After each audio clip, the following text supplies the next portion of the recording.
Selamat pagi, Bapak, Ibu, saudara-saudari umat Benediktus yang terkasih. Salam sehat dan salam sejahtera selalu bagi kita semua.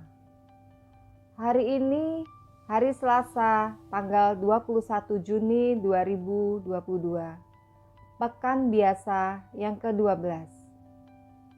Bacaan pertama. Aku akan membela dan menyelamatkan kota ini, demi aku dan demi Daud. Pembacaan dari kitab Kedua Raja-Raja.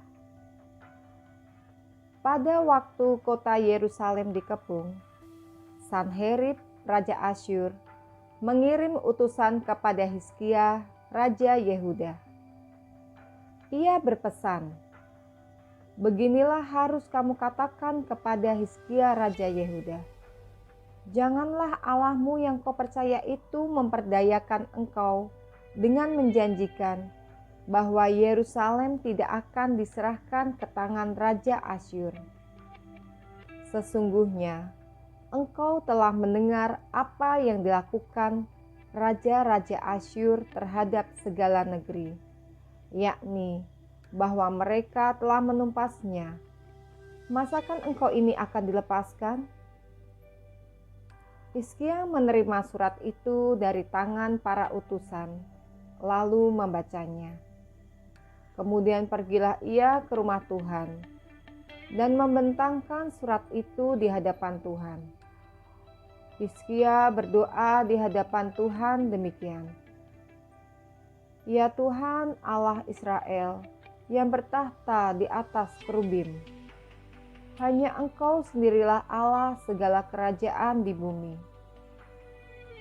Engkaulah yang menjadikan langit dan bumi. Condongkanlah telingamu ya Tuhan, dan dengarkanlah. Bukalah matamu, dan lihatlah ya Tuhan. Dengarkanlah perkataan Sanherib yang telah dikirimkannya untuk mengaibkan Allah yang hidup. Ya Tuhan, memang raja-raja Asyur telah memusnahkan bangsa-bangsa. Mereka pun telah menaruh para allah mereka ke dalam api. Sebab mereka bukanlah Allah, hanya buatan manusia, kayu dan batu. Sebab itu dapat dibinasakan orang.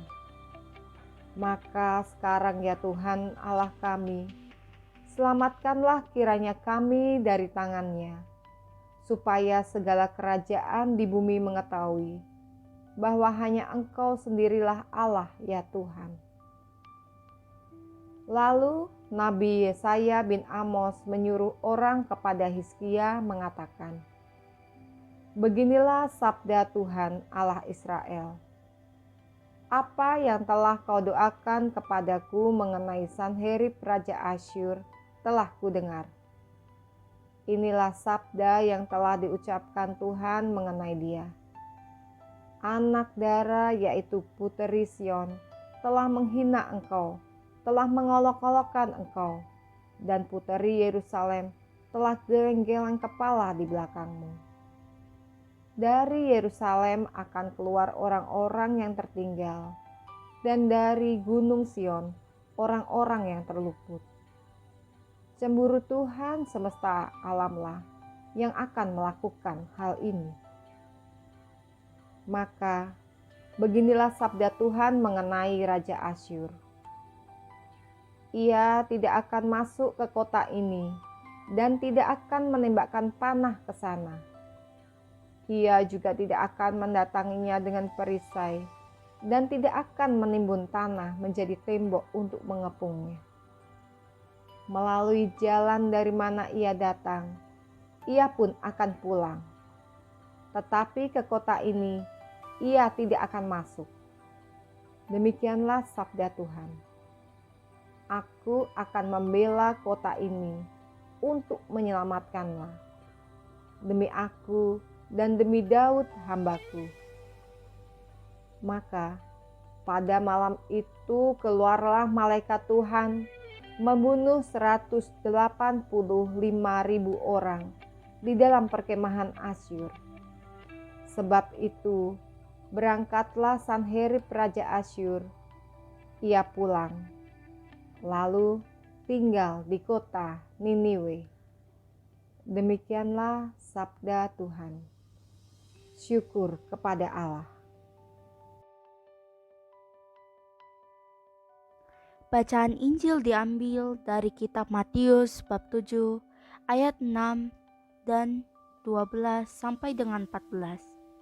Segala sesuatu yang kamu kehendaki diperbuat orang kepadamu, perbuatlah demikian juga kepada mereka. Inilah Injil suci menurut Matius. Dimuliakanlah Tuhan. Dalam khotbah di bukit, Yesus berkata, "Janganlah kamu memberikan barang yang kudus kepada anjing, dan janganlah kamu melemparkan mutiaramu kepada babi, supaya jangan diinjak-injak dengan kakinya, lalu babi itu berbalik menggoyak kamu. Segala sesuatu yang kamu kehendaki diperbuat orang kepadamu, perbuatlah demikian juga kepada mereka." Itulah isi seluruh hukum Taurat dan kitab para nabi. Masuklah melalui pintu yang sempit itu, karena lebarlah pintu dan luaslah jalan yang menuju kepada kebinasaan, dan banyak orang telah masuk melalui pintu dan jalan itu. Tetapi sempitlah pintu dan sesaklah jalan yang menuju kehidupan, dan sedikitlah orang yang menemukannya.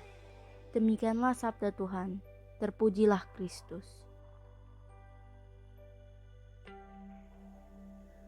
Renungan.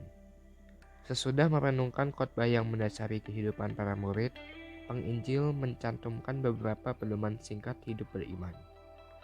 Bila orang mau memasuki kehidupan yang sempurna, maka ia juga perlu bersedia berkembang bersama orang lain. Apa yang diinginkan dari yang lain mesti juga menjadi pedoman untuk mengembangkan diri sendiri. Jalan menuju kesempurnaan memang sempit, tetapi jalan sempit itu bisa ditempuh. Kendati sarana terbatas, namun Yesus menunjukkan bahwa keselamatan Allah tetap bisa ditemukan. Yesus menunjukkan bahwa jalan itu adalah jalan salib. Ia telah lebih dahulu meniti jalan itu untuk keselamatan kita. Tidak lain selain Yesus ingin kita pun mau memilih jalan keselamatan itu. Pertanyaannya, maukah kita memilih dan memikul salib kita masing-masing, ataukah kita justru lari dan memilih jalan sesat dalam kegemilapan dunia? Tuhan menghendaki kita semua selamat. Marilah berdoa. Ya Tuhan, curahkanlah Roh Kudus-Mu senantiasa dalam diri kami, sehingga kami mampu bertindak sesuai kehendak-Mu dan membahagiakan sesama dalam kehidupan sehari-hari. Amin.